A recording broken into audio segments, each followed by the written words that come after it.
젠슨 황이 전 세계 로봇 기업 앞에서 딱 한 회사를 지목했습니다. 반도체도 아니고 로봇 스타트업도 아니었습니다. 그리고 며칠 후 그의 딸이 직접 서울로 날아왔습니다. 엔비디아 로보틱스 사업 전체를 쥐고 있는 메디슨 황 수석 이사. 그가 찾아간 곳은 여의도 LG 트윈타워였습니다. 그날 회동이 끝난 뒤 메디슨 황은 한마디를 남겼습니다. 환상적이었습니다. 그리고 그날 이후 일본이 60년 동안 단 한 번도 내준 적 없던 자리가 흔들리기 시작했습니다. 그 충격적인 전말을 지금 공개합니다.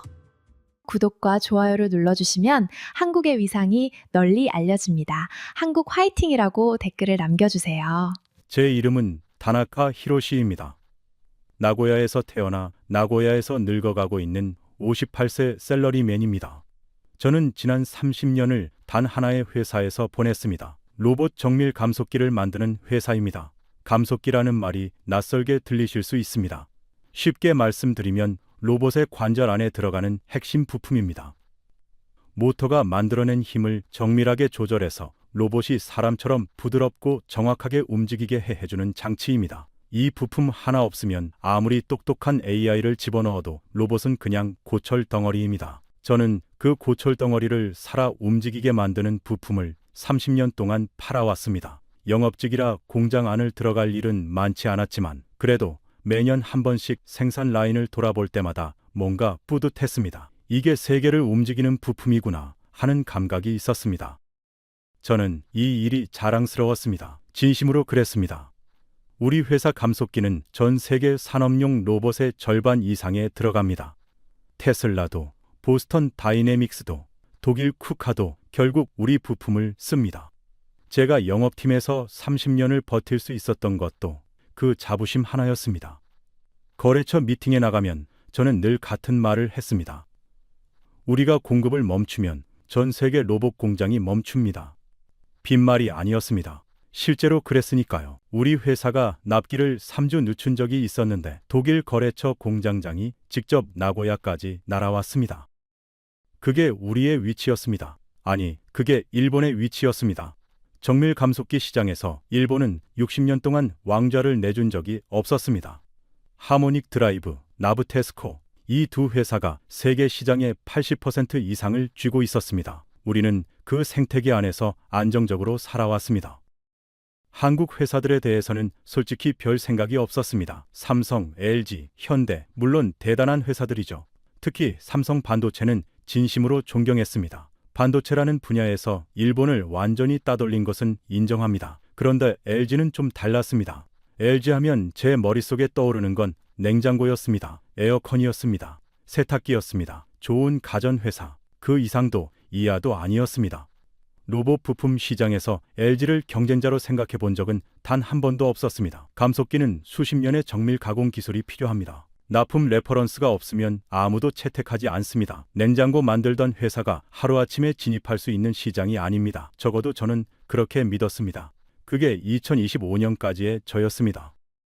그런데 이상한 일이 벌어지기 시작했습니다. 2026년 2월 저는 라스베이거스 CES에 출장을 갔습니다. 매년 가는 전시회였고 매년 비슷한 풍경이었습니다. 로봇 회사들이 멋진 시제품을 내놓고 기자들이 몰리고 사흘이 지나면 다들 조용히 짐을 쌉니다.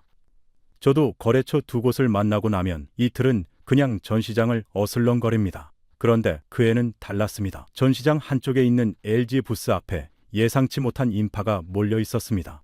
처음엔 대형 스크린 때문인 줄 알았습니다. LG는 늘 화면이 크니까요. 그런데 가까이 다가가 보고 나서야 제 발이 멈췄습니다. 화면이 아니었습니다.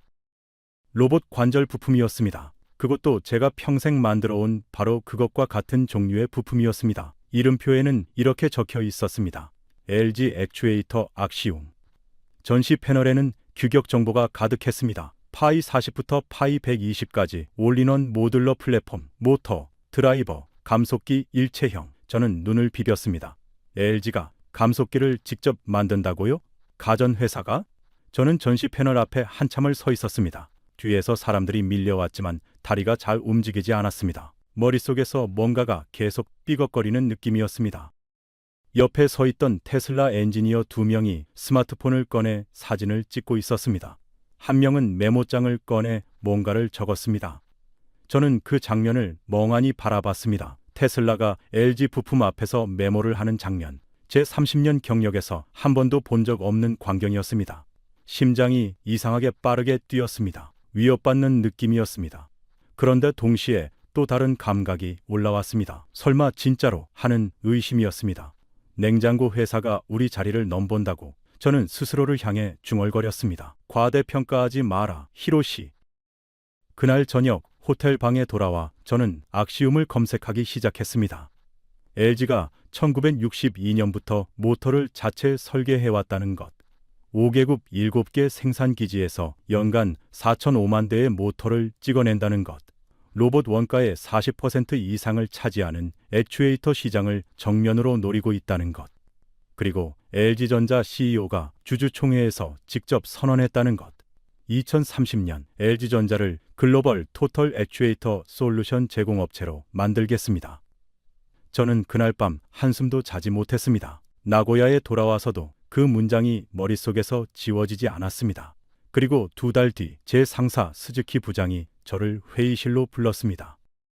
스즈키 켄지 부장은 우리 회사에서 가장 오래된 사람입니다. 나이는 64세. 정확히는 회사 오너의 처남입니다. 그래서 부장이라는 직함을 달고 있지만 실질적으로는 아무도 그에게 반박하지 않습니다. 키는 작지만 목소리가 크고 항상 왼손에 정밀 감속기 샘플을 하나 들고 다닙니다. 회의 중에도 복도에서도 거래처 미팅에서도 그 샘플은 늘 그의 손안에 있습니다. 30년 전 우리 회사가 처음으로 대량 납품에 성공했을 때 생산된 초기 제품이라고 했습니다. 그게 그의 부적 같은 것이었습니다. 저는 그 감속기를 볼 때마다 왠지 모르게 긴장했습니다. 그가 그걸 손에 쥐고 있을 때는 설득이 안 됩니다. 경험상 그랬습니다. 그 감속기는 단순한 부품이 아니었습니다. 일본의 자부심이었고 스즈키 부장의 갑옷이었습니다. 스즈키 부장이 회의실 문을 닫으며 물었습니다. 다나카, CES 다녀왔지? LG 부스 봤어? 저는 네, 봤습니다라고 짧게 대답했습니다. 그는 왼손에 감속기를 테이블 위에 탁 내려놓았습니다. 걱정할 것 없어. 가전회사가 정밀 감속기를 만든다고? 웃기는 소리야. 그의 목소리에는 확신이 있었습니다. 흔들림이 없었습니다. 저는 그 확신이 부러웠습니다. 저는 이미 흔들리고 있었으니까요. 스즈키 부장은 자리에 앉으며 말을 이었습니다. 그보다 우리 문제가 있어. 다음 달 독일 거래처 납기가 빠득한데 다나카 내가 직접 가줘야겠어. 그리고 거기 분위기도 좀 살피고 와. 요즘 이상한 냄새가 나. 그 이상한 냄새가 무엇인지 저는 이미 알고 있었습니다. 독일 출장은 일주일 일정이었습니다. 하지만 납기 확인보다 더 중요한 미션이 생겼습니다. 스즈키 부장이 의자를 당겨 앉으며 목소리를 낮췄습니다. 사실 요즘 거래처 몇 곳이 이상한 소리를 해. LG 악시움이 어떠냐고 문의가 들어왔다고. 직접 확인해봐. 얼마나 심각한지. 저는 그 순간 CES에서 봤던 테슬라 엔지니어의 메모장이 떠올랐습니다.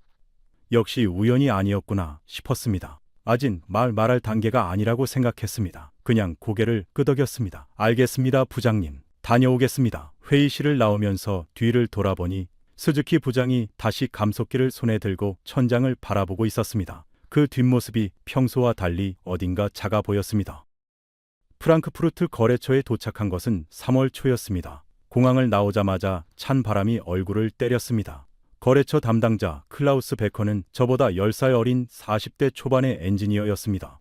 우리와 15년을 거래해온 사람입니다. 과묵한 편인데 그날은 달랐습니다. 공항에서 픽업해준 차 안에서 클라우스가 먼저 말을 꺼냈습니다. 히로시 상, 솔직히 말할게요. 요즘 위에서 자극제 액추에이터를 검토해보라고 해요. 저는 창밖을 보며 물었습니다. 그래서요? 클라우스가 잠시 망설이다 말했습니다. 가격이 달라요. 그리고 공급 안정성도. LG는 연간 4,500만 대 모터 생산 인프라가 있잖아요. 우리 입장에서는 무시하기 어려운 숫자예요. 차 안이 한동안 조용했습니다. 창밖으로 아우토반이 회색으로 펼쳐졌습니다. 거래처 회의실에서 클라우스가 보여준 자료는 더 직접적이었습니다. 화면에는 LG 악시움의 규격표가 떠 있었습니다.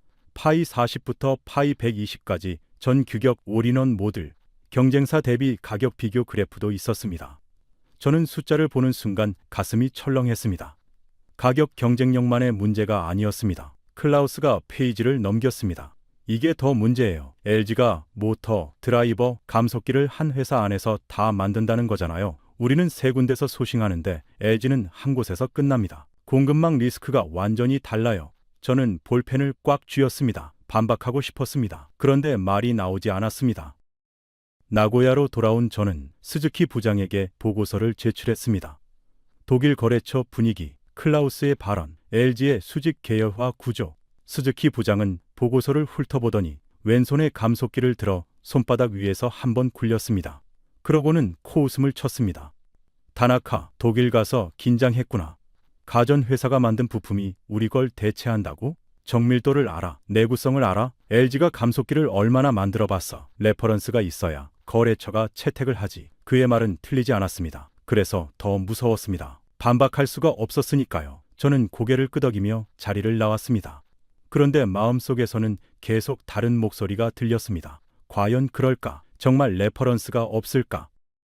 그로부터 2달 뒤 저를 진짜로 흔든 사건이 터졌습니다.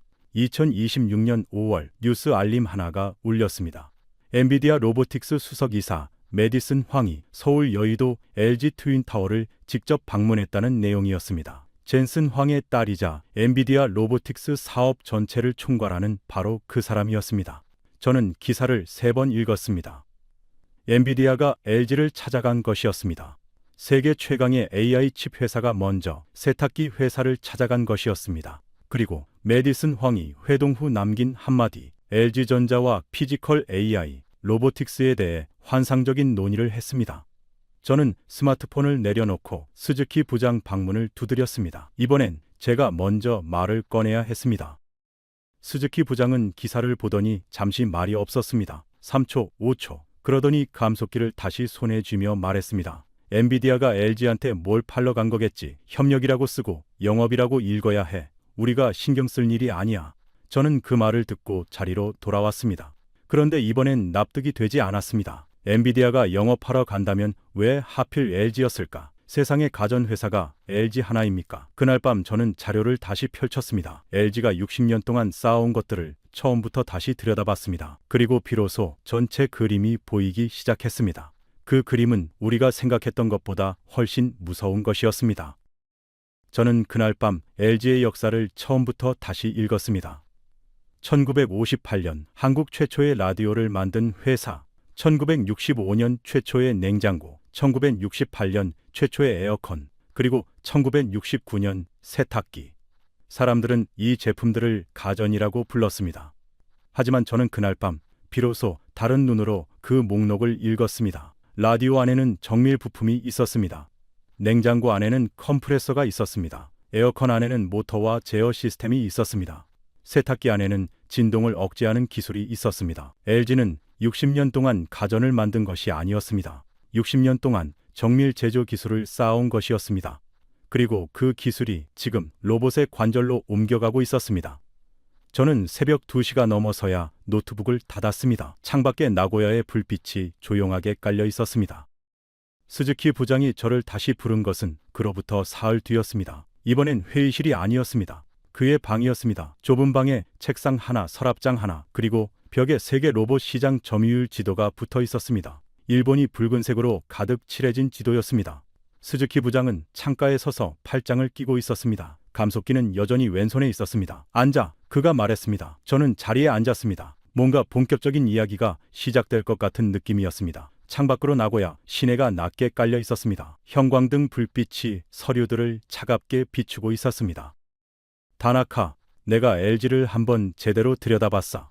스즈키 부장이 먼저 말을 꺼냈습니다. 그는 책상에서 출력물 한 장을 집어들었습니다.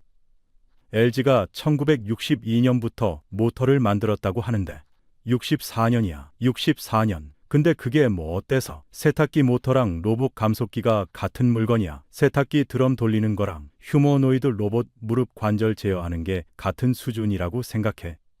그는 출력물을 도로 내려놓았습니다. 기술의 정밀도가 달라, 차원이 달라고 저는 잠시 생각했습니다. 그의 말이 완전히 틀린 건 아니었습니다. 그래서 더 조심스러웠습니다. 맞습니다, 부장님. 저는 천천히 말했습니다. 세탁기 모터와 로봇 감속기는 다릅니다. 그런데 LG가 만드는 건 세탁기 모터가 아닙니다. 저는 스마트폰을 꺼내 LG 악시움 규격표를 보여줬습니다. 이건 파이 40부터 파이 120까지 전 규격을 커버하는 올인원 액추에이터 모드입니다.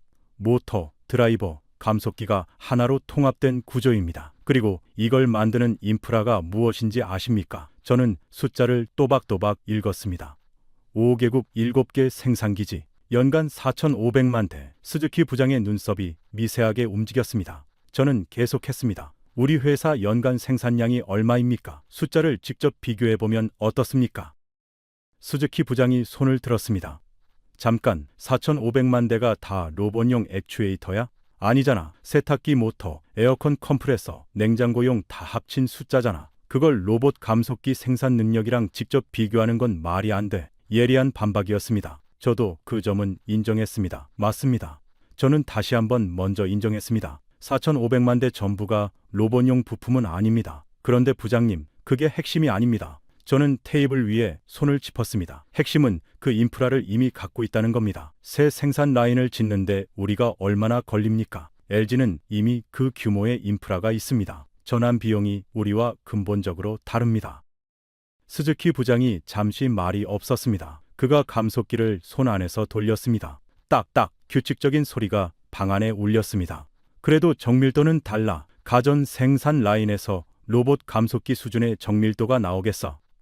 저는 자료를 한 장 꺼냈습니다. LG전자 CEO가 주주총회에서 뭐라고 했는지 아십니까? 저는 기사를 찾아 읽었습니다. 로봇 부품 분야에서 LG전자는 규모, 수직 계열화, 효율성 등 세 가지 명확한 강점을 보유하고 있다. 경쟁사가 모방하기 힘든 내구성과 신뢰성, 가격 경쟁력을 제공한다. 저는 고는 고개를 들었습니다. 이 말을 CEO가 공개 주주총회에서 했습니다. 틀리면 주주들한테 책임을 져야 합니다. 스즈키 부장의 턱 근육이 미세하게 움직였습니다. 저는 멈추지 않았습니다.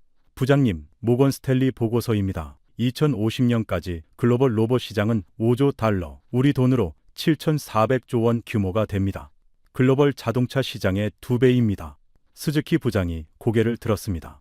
그 시장에서 액추에이터가 차지하는 비중이 얼마인지 아십니까? 로봇 한 대 원가의 40%에서 50%입니다. 저는 잠시 멈췄습니다. 숫자가 공기 중에 떠 있게 놔뒀습니다. 7,400조 원의 절반입니다. LG가 노리는 게 그겁니다. 방안이 조용해졌습니다. 벽에 걸린 세계 지도의 붉은 부분이 갑자기 좁아 보였습니다. 형광등이 윙 소리를 냈습니다. 스즈키 부장이 천천히 의자에 앉았습니다. 그는 감속기를 책상 위에 내려놓았습니다. 처음으로 손에서 내려놓은 것이었습니다. 그래도 그가 말했습니다. 목소리가 아까보다 조금 낮아져 있었습니다. 레퍼런스가 없어. 거래처가 검증도 안 된 부품을 쓰겠어. 우리 감속기는 전 세계 공장에서 이미 돌아가고 있어. 그게 30년 레퍼런스야. 저는 고개를 끄덕였습니다. 맞습니다. 그런데 부장님, 아직 말씀 안 드린 게 있습니다.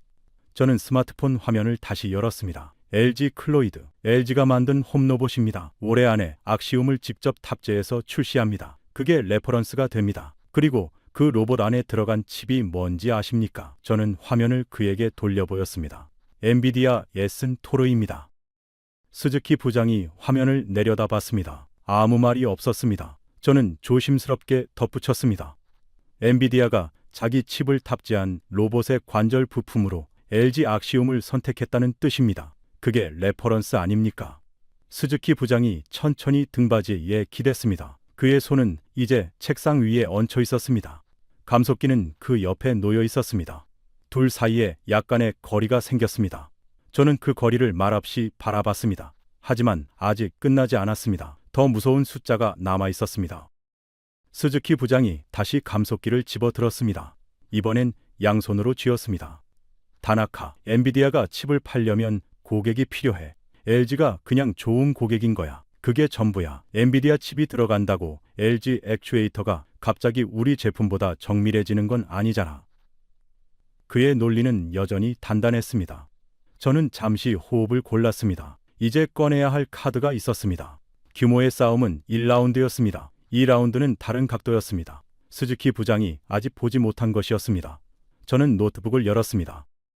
부장님, 질문 하나 드려도 됩니까? 저는 조심스럽게 말을 꺼냈습니다. 지금 거래처들이 로봇 한 대를 완성하려면 부품을 몇 군데서 삽니까? 스즈키 부장이 미간을 찌푸렸습니다. 그게 무슨 상관이야? 저는 계속했습니다. 감속기는 우리한테서 삽니다. 모터는 다른 회사에서 삽니다. 드라이버는 또 다른 곳에서 삽니다. 그리고 그걸 하나로 통합하는 작업을 거래처가 직접 합니다. 시간도 걸리고 비용도 걸리고 세 군데 납기가 맞아야 공정이 돌아갑니다. 스즈키 부장이 말이 없었습니다. 저는 천천히 결론을 꺼냈습니다. LG 악시움은 이 세 가지가 하나로 통합돼서 나옵니다. 거래처 입장에서는 한 곳만 보면 됩니다. 전화 한 통으로 끝납니다. 스즈키 부장이 코웃음을 쳤습니다. 통합이라고 다 좋은 게 아니야. 일체형은 유지 보수가 어려워. 부품 하나 고장나면 전체를 갈아야 해. 우리처럼 분리형이 유연성이 있지. 저는 고개를 끄덕였습니다. 맞습니다. 분리형이 유지보수 유연성은 높습니다. 그런데 부장님, 지금 시장이 원하는 게 유지보수 유효수 유연성입니까? 아니면 빠른 설계와 원가 절감입니까?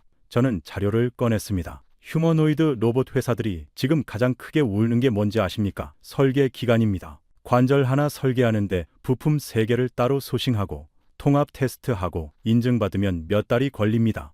LG는 그 과정을 통째로 납품합니다. 스즈키 부장의 표정이 굳었습니다. 반박할 말을 찾는 얼굴이었습니다. 그래도 우리 감속기 정밀도는 업계 최고야. 스즈키 부장이 목소리를 높였습니다.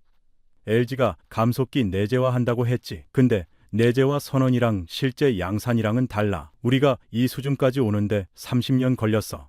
LG가 몇 년 만에 따라온다고? 저는 이 반박을 예상하고 있었습니다. 맞습니다. 30년 노하우는 단기간에 복제되지 않습니다.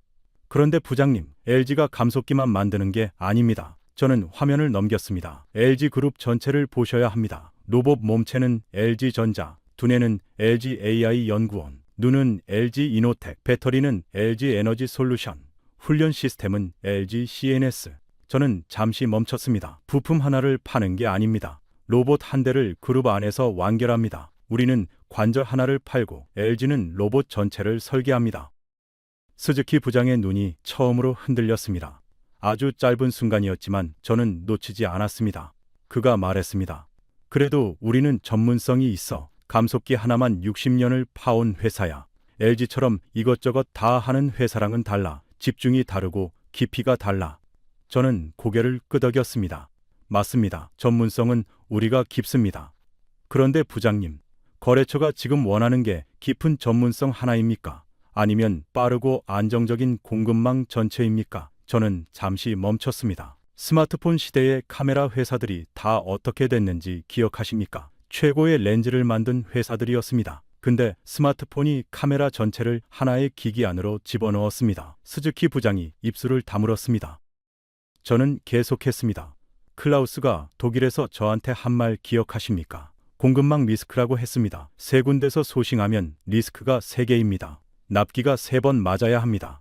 품질 관리 포인트가 3곳입니다. LG는 그 리스크를 하나로 줄입니다. 요즘 같은 시대에 공급망 단순화가 얼마나 중요한지 코로나 때 우리가 직접 배우지 않았습니까? 그때 반도체 하나 없어서 자동차 공장이 멈췄습니다. 그 교훈이 로봇 시장으로 그대로 넘어오고 있습니다. 스즈키 부장의 손가락이 책상을 2번 두드렸습니다. 대답이 없었습니다. 저는 숨을 고르고 말했습니다. 그리고 부장님, 한 가지 더 있습니다. 젠슨 황이 GTC 타이베이 2026 기조연설에서 뭐라고 했는지 아십니까? 저는 영상 캡처 화면을 보여줬습니다. 피지컬 AI 전용 파운데이션 월드 모델 코스모스 3의 협력 기업으로 LG전자를 공식 소개했습니다. 기조연설 마무리 영상에 LG 클로이드를 직접 등장시켰습니다. 저는 화면을 닫았습니다. 엔비디아가 전 세계 로봇 기업들 앞에서 LG를 파트너로 소개한 겁니다. 그게 레퍼런스가 아니면 뭡니까? 스즈키 부장이 천천히 등받이에 기댔습니다. 이번엔 감속기를 집어들지 않았습니다. 부장님, 그런데 아직 진짜 무서운 게 남아 있습니다. 저는 노트북 화면을 3페이지로 넘겼습니다. 스즈키 부장이 고개를 들었습니다. 그의 눈에 처음으로 경계심이 아닌 다른 감정이 보였습니다. 뭔가를 두려워하는 사람의 눈이었습니다. 로봇이 움직이려면 관절만 있으면 됩니까? 두뇌도 있어야 하고 그 두뇌를 돌리는 서버도 있어야 합니다. 그 서버가 뜨거워지면 어떻게 됩니까? 스즈키 부장이 미간을 좁혔습니다. 냉각이야. 그게 우리랑 무슨 상관이야? 저는 천천히 화면을 그에게 돌렸습니다. 숫자들이 화면을 가득 채우고 있었습니다. 상관이 있습니다. 아주 많이 있습니다. 스즈키 부장이 화면을 들여다봤습니다. 숫자가 하나 크게 박혀 있었습니다. 16억 달러. 그리고 그 옆에 화살표 127달러. 이게 뭐야? 그가 물었습니다. 저는 대답했습니다. AI 데이터 센터 냉각 시장입니다. 2026년 현재 16억 달러, 2030년에는 127달러입니다. 4년 만에 8배입니다. 스즈키 부장이 고개를 들었습니다. 그게 우리 감속기 사업이랑 무슨 상관이냐고. 저는 천천히 말했습니다. 직접 상관은 없습니다. 그런데 이 시장을 LG가 먹고 있다는 게 문제입니다. 스즈키 부장의 눈썹이 올라갔습니다. 저는 노트북 화면을 다음 페이지로 넘겼습니다. LG가 에어컨을 만드는 회사라는 건 부장님도 아십니다. 저는 설명을 시작했습니다. 그런데 그 에어컨 기술이 지금 AI 데이터 센터로 들어가고 있습니다. 챗GPT 같은 API 서비스가 질문 하나 처리할 때마다 어딘가에 서버 수천 대가 동시에 돌아갑니다. 그 서버에 꽂힌 엔비디아 GPU 칩들이 엄청난 열을 뿜습니다. AI가 똑똑해질수록 계산량이 늘고 계산량이 늘수록 열이 더 심해집니다. 그 열을 잡지 못하면 수천억 원짜리 서버가 멈춥니다. 스즈키 부장이 팔짱을 풀었습니다. 자세가 조금 앞으로 기울었습니다. 이야기가 귀에 들어오기 시작한 표정이었습니다.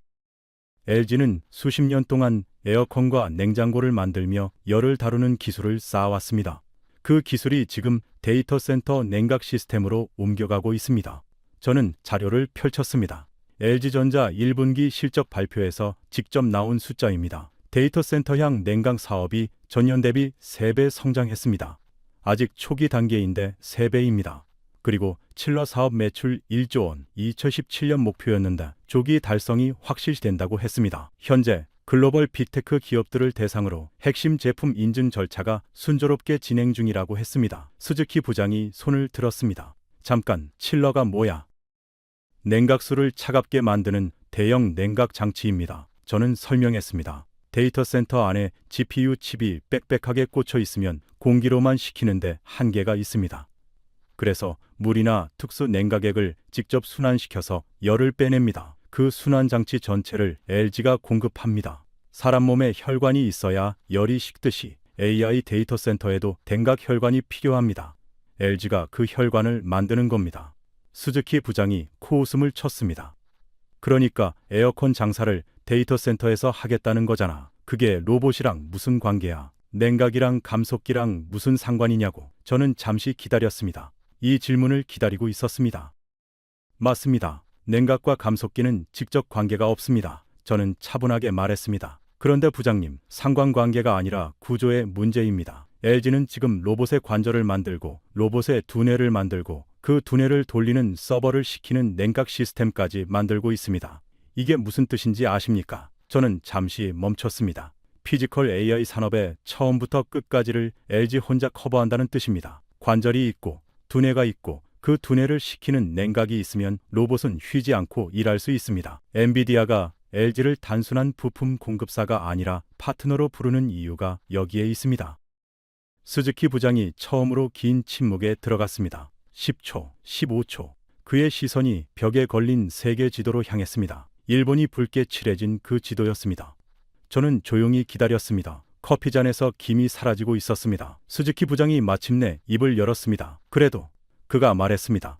이건 전부 미래 이야기야. 지금 현재 LG 액추에이터가 우리 감속기를 대체한 거래처가 어디 있어? 실제 납품 실적이 있어? 저는 고개를 끄덕였습니다. 아직 없습니다. 악시움은 올해 상반기 초도 양산입니다. 그 부분은 인정합니다. 스즈키 부장의 표정이 약간 풀렸습니다.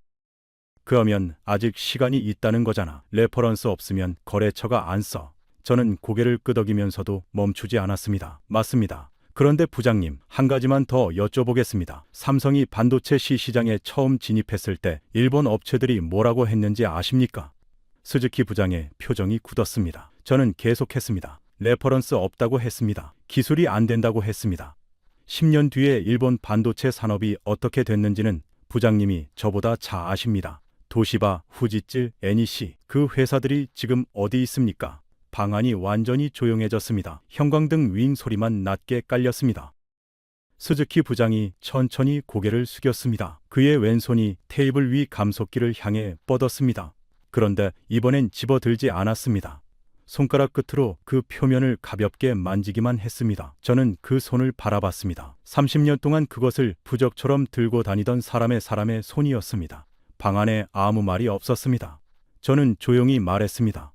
부장님, 저도 이 결론이 틀렸으면 좋겠습니다. 진심으로 그렇습니다. 그런데 아직 말씀 안 드린 게 한 가지 더 있습니다. 이게 제일 무섭습니다. 스즈키 부장이 고개를 들었습니다.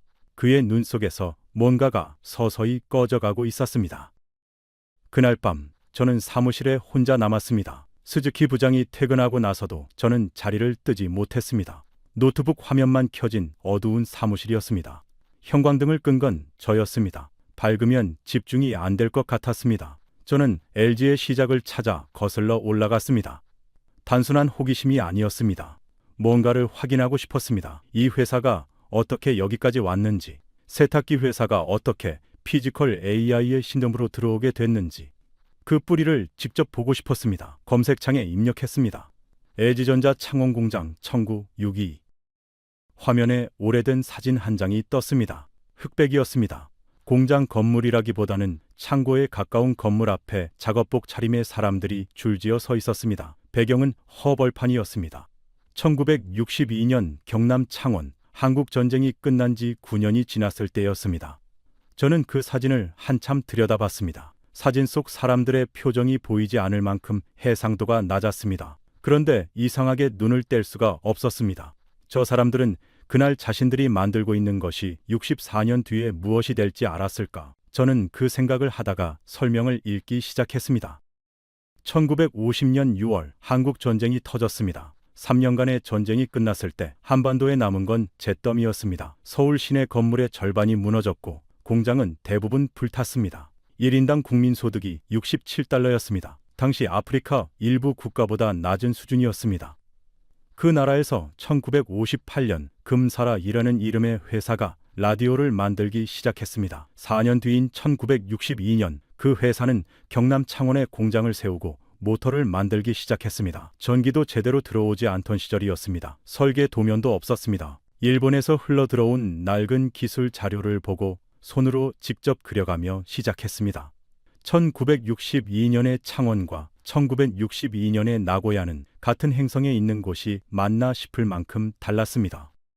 저는 1997년을 검색했습니다. 그해 한국에 IMF 외환 위기가 왔습니다. 나라가 사실상 부도 위기에 몰렸습니다. 국민들이 금을 들고 나왔다는 기사가 일본에도 났던 기억이 납니다. 금반지, 돌반지, 결혼반지, 사람들이 자기 손에서 금을 빼서 나라에 바쳤습니다. 저는 그 장면을 당시 신문에서 봤습니다. 참 이상한 나라라고 생각했습니다. 그런데 지금 다시 보니 달리 보였습니다. 그 위기 속에서도 LG 창원 공장은 멈추지 않았습니다. 임금이 깎이고 동료들이 떠나는 와중에도 모터 생산 라인은 돌아갔습니다. 왜냐고요? 멈추면 기술이 끊어지니까요. 그들은 그걸 알고 있었습니다. 저는 그 대목에서 손이 멈췄습니다. 일본에서 흘러들어온 낡은 기술 자료, 그게 우리였습니다. 우리 같은 일본 회사들이 흘려보낸 기술의 부스러기를 주워 모아서 한국은 시작했습니다. 그때 일본은 이미 세계 최고의 정밀 부품을 만들고 있었습니다. 그리고 한국은 그 기술 부스러기로 첫 모터를 감았습니다. 저는 그 간격이 얼마나 넓었는지 상상했습니다. 하늘과 땅이었습니다. 그 간격을 그들은 64년 동안 좁혀왔습니다. 아니, 좁히는 것을 넘어서려 하고 있었습니다. 저는 커피를 한 모금 마셨습니다. 식어 있었습니다. 쓴맛이 올라왔습니다.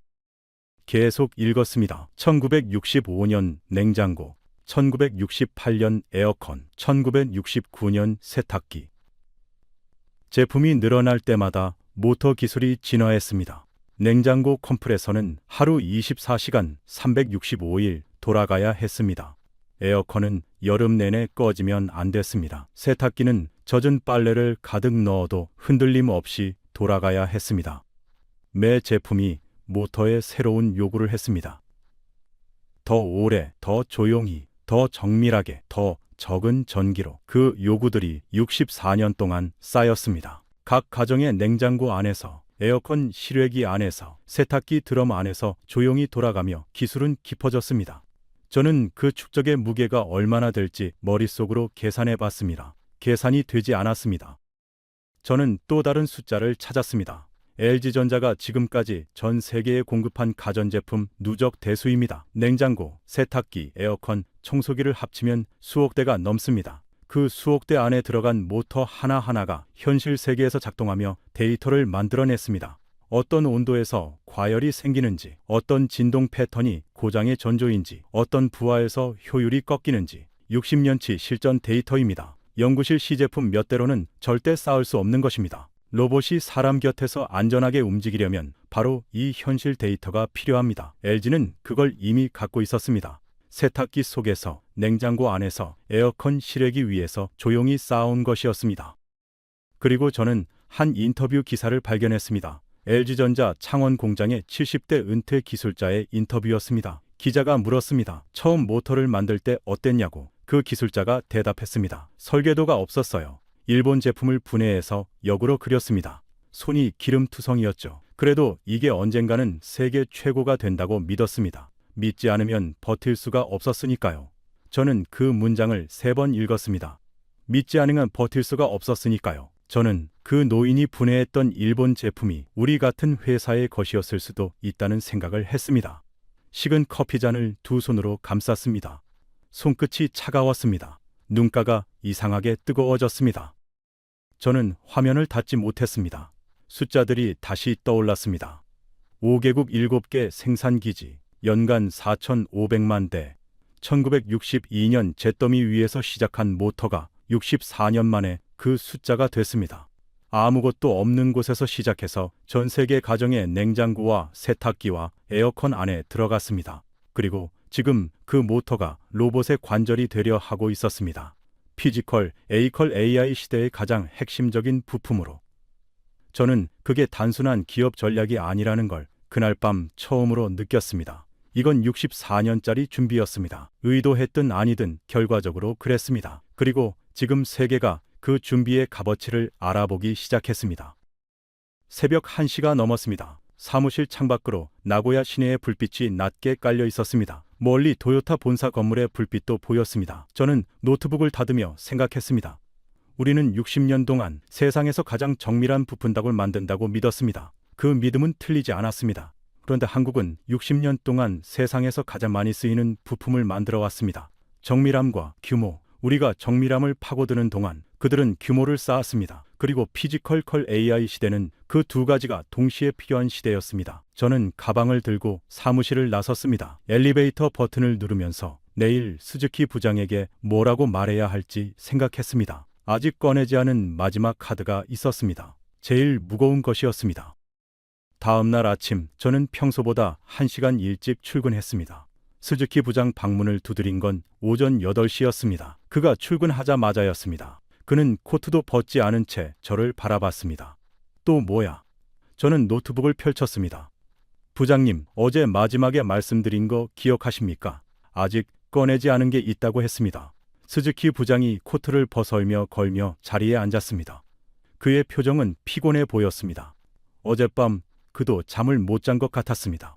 왼손은 습관처럼 책상 위 감속기를 향했다가 멈췄습니다. 그는 그냥 손을 무릎 위에 올려놓았습니다. 저는 그 손을 보고 오늘은 다를 것 같다는 생각을 했습니다. 저는 화면을 열었습니다. 2026년 6월 초 대만 타이베이에서 열린 GTC 타이베이 2026 엔비디아의 연례 기술 컨퍼런스입니다. 전 세계 AI와 로봇 산업 관계자들이 주목하는 자리입니다. 젠슨 황이 기조 연설에 섰습니다. 저는 영상 캡처 화면을 보여줬습니다. 젠슨 황이 이 자리에서 피지컬 AI 전용 파운데이션 월드 모델 코스모스 3을 발표했습니다. AI가 단순히 글을 쓰고 답변하는 것을 넘어 실제 세계를 이해하고 움직이는 시대로 진입했다고 선언했습니다. 그리고 코스모스 3의 협력 기업으로 단 몇 개의 회사를 공식 소개했습니다. 저는 잠시 멈췄습니다. 그중 하나가 LG전자입니다. 스즈키 부장이 몸을 앞으로 기울였습니다. 기조연설 마무리 영상에 LG전자 AI 홈로봇 클로이드가 직접 등장했습니다. 저는 계속했습니다. 전 세계 로봇 기업과 AI 투자자들이 지켜보는 무대에서 젠슨 황이 직접 LG를 파트너로 불렀습니다. 그리고 젠슨 황이 그날 한마디를 했습니다. 저는 또박또박 읽었습니다. LG는 월드클래스입니다. 방 안이 조용해졌습니다. 스즈키 부장이 눈을 깜빡였습니다. 저는 화면을 그에게 돌렸습니다. 젠슨 황의 얼굴과 그 문장이 함께 있는 화면이었습니다. 스즈키 부장이 화면을 들여다봤습니다. 5초, 10초. 그는 아무 말도 하지 않았습니다. 저는 조용히 계속했습니다. 그리고 6월 5일 젠슨 황이 직접 서울로 날아갔습니다. LG 구광모 회장과 공식 회담을 가졌습니다. 양사는 피지컬 AI, AI 데이터 센터, 모빌리티 등 차세대 AI 기반 산업 전반에서 전략적 파트너십을 확대하기로 합의했습니다. 엔비디아의 AI 플랫폼과 LG의 하드웨어, 상업 현장 경험을 결합해 로봇 개발부터 학습, 운영까지 전 과정을 아우르는 피지컬 AI 생태계를 함께 구축하겠다는 구상입니다. 저는 노트북을 닫았습니다. 엔비디아가 영업하러 간 게 아니었습니다. 부장님, 파트너를 만나러 간 겁니다. 스즈키 부장이 창밖을 바라봤습니다. 나고야의 아침 햇살이 유리창으로 들어오고 있었습니다. 침묵이 길어졌습니다. 저는 기다렸습니다. 20초. 스즈키 부장이 입을 열었습니다. 다나카. 그의 목소리가 달라져 있었습니다. 아까보다 낮고 조용했습니다. LG전자 주가가 올 들어 얼마나 올랐는지 알아? 저는 알고 있었습니다. 300% 넘게 올랐습니다. 스즈키 부장이 고개를 끄덕였습니다. 시장이 먼저 알아본 거야. 그가 중얼거리듯 말했습니다. 그것은 반박이 아니었습니다. 혼자 하는 말이었습니다. 저는 그 순간 30년 만에 처음으로 스즈키 부장이 작아 보인다고 느꼈습니다. 목소리도 표정도 그 방 전체도 갑자기 좁아진 것 같았습니다. 부장님, 저는 처음으로 먼저 말을 꺼냈습니다. 30년 동안 한 번도 없던 일이었습니다. 저는 LG가 우리를 당장 대체한다고 생각하지 않습니다. 감속기 전문성은 여전히 우리가 앞섭니다. 그건 사실입니다. 그런데 방향이 바뀌고 있습니다. 거래처들이 묻기 시작했다는 건 이미 마음이 움직이기 시작했다는 뜻입니다. 우리가 지금 뭔가를 해야 합니다. 가격이든 통합 솔루션이든 납기든 방어만 해서는 안 됩니다. 스즈키 부장이 오랫동안 아무 말도 하지 않았습니다. 30초, 40초. 그 침묵이 어떤 대답보다 무거웠습니다. 형광등이 낮게 윙 소리를 냈습니다. 그가 천천히 손을 뻗었습니다. 책상 위에 감속기를 집어들었습니다. 30년 된 부적이었습니다. 그는 그것을 한참 바라보다가 천천히 서랍 안에 넣었습니다. 문을 닫았습니다. 딸깍 소리가 작게 났습니다. 그리고 처음으로 맨손으로 저를 바라봤습니다. 두 손이 테이블 위에 나란히 놓였습니다. 아무것도 쥐지 않은 손이었습니다. 다나카, 보고서 써. 대응 방안. 그게 전부였습니다. 저는 고개를 끄덕이고 방을 나왔습니다. 문이 닫히는 소리가 들렸습니다. 복도에 서서 저는 잠시 그 소리를 들었습니다. 30년짜리 확신이 서랍 안으로 들어가는 소리 같았습니다. 저는 자리로 돌아와 빈 문서를 열었습니다. 커서가 깜빡이고 있었습니다. 저는 첫 문장을 쓰기 전에 잠깐 멈췄습니다. 창밖으로 나고야의 아침이 환하게 펼쳐져 있었습니다. 멀리 도요타 본사 건물이 보였습니다. 저는 생각했습니다. 64년 전 창원의 그 기술자들이 일본 제품을 분해하며 첫 모터를 그리던 날, 그들이 믿었던 것, 믿지 않으면 버틸 수 없다고 했던 그 말. 지금 우리에게 필요한 것도 어쩌면 그것인지 몰랐습니다. 무너지는 걸 인정하고 다시 시작하는 것. 지지 않으려면 먼저 진 것을 알아야 합니다. 저는 키보드 위에 손을 올렸습니다. 그리고 쓰기 시작했습니다. 보고서를 제출한 건 사흘 뒤였습니다. 스즈키 부장은 보고서를 읽고 아무 말도 하지 않았습니다. 그냥 고개를 끄덕였습니다. 그게 전부였습니다. 그 고개 끄덕임이 제가 30년 직장 생활에서 그에게 받은 가장 무거운 반응이었습니다. 며칠 뒤 회사에서 내부 회의가 소집됐습니다. 안건은 액추에이터 통합 솔루션 검토와 가격 구조 재편이었습니다. 스즈키 부장이 직접 제안했다고 했습니다. 저는 그 소식을 들으며 복도 창문 밖을 바라봤습니다. 나고야의 하늘이 맑았습니다. 오랜만에 보는 파란 하늘이었습니다. 그 후로 저는 몇 가지를 다시 생각하게 됐습니다. 저는 30년 동안 우리가 가진 것만 봤습니다. 60년 노하우, 세계 최고 정밀도, 검증된 레퍼런스, 그것들이 영원한 해자라고 믿었습니다. 그런데 해자는 영원하지 않습니다. 기술의 판이 바뀌면 해자의 위치도 바뀝니다. 스마트폰이 나왔을 때 필름 카메라 회사들이 그랬습니다. 인터넷이 나왔을 때 백과사전 출판사들이 그랬습니다. 그리고 지금 피지컬 AI 시대가 오면서 정밀 감속기 시장의 지형이 달라지려 하고 있습니다. 우리는 그 변화를 너무 늦게 봤습니다. 아니, 보고도 보지 않으려 했습니다. 제가 이 이야기를 꺼낸 건 한국을 칭찬하려는 것만이 아닙니다. 저는 패배를 인정하는 것이 얼마나 어려운 일인지 압니다. 스즈키 부장이 그 감속기를 서랍에 넣던 손이 얼마나 무거웠을지 압니다. 30년 자부심이 담긴 물건을 내려놓는 일이 쉬울 리 없습니다. 그런데 동시에 저는 그 순간이 시작이기도 하다는 걸 알았습니다. 내려놓아야 새 것을 쥘 수 있습니다. 인정해야 다음이 보입니다. 그것이 어쩌면 LG가 60년 동안 해온 일이었는지도 모릅니다. 세탁기 회사라는 낙인을 인정하면서도 그 안에서 묵묵히 기술을 쌓아온 것이었습니다. 저는 얼마 전 창원에 다녀왔습니다. 출장이 아니었습니다. 개인적으로 가봤습니다. LG 창원 공장 근처를 걸었습니다. 1962년 그 흑백 사진 속 허벌판이 어떻게 됐는지 보고 싶었습니다. 지금 그곳에는 거대한 공장 단지가 있었습니다. 굴뚝에서 연기가 피어오르고 있었습니다. 트럭들이 분주하게 드나들었습니다. 저는 공장 담벼락 밖에 서서 그 안에서 나는 소리를 들었습니다. 기계 돌아가는 소리였습니다. 모터 돌아가는 소리였습니다. 64년 동안 멈추지 않은 소리였습니다. 저는 그 소리를 한참 들었습니다. 이상하게 코끝이 찡했습니다. 돌아오는 비행기 안에서 저는 창밖을 바라봤습니다. 구름 위로 햇빛이 쏟아지고 있었습니다. 저는 한 가지 문장이 계속 머릿속에 맴도는 걸 느꼈습니다. 그 70대 은퇴 기술자가 한 말이었습니다. 믿지 않으면 버틸 수 없었다고. 한국은 아무것도 없을 때 믿었습니다.